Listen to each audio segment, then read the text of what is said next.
ఇష్టం. కానీ ఈరోజు చాలా మందికి వాక్యం అక్కర్లేదు, కానీ ఎవరు కావాలంట? దేవుడు కావాలి.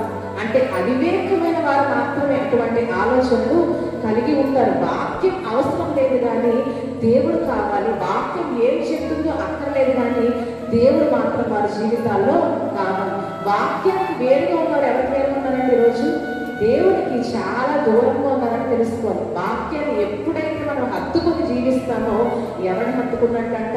దేవుడిని హత్తుకొని మనము జీవించినట్లే. వాక్యం ఏం చెప్తుందో అనుసరించి నడుచుకున్నప్పుడు మనం ఖచ్చితంగా దేవుడిని సంతోషపెట్టే వారంగా మారుతాం. ఈరోజు వాక్యం వేరు, దేవుడు వేరు అనుకుంటున్న వారందరూ కూడా తెలుసుకోవాల్సిన సత్యం ఏంటంటే వాక్యము దేవుడు ఒకటే. కానీ ఈరోజు ప్రధాన యాజకులు పరిశీలన కూడా ఏం చేస్తారంటే వాక్యమైన యేసు ప్రభువుని వారు తృణీకరించి వారు ధర్మశాస్త్ర సంబంధమైన బోధలు చేసి మేము దేవుడికి దగ్గరగా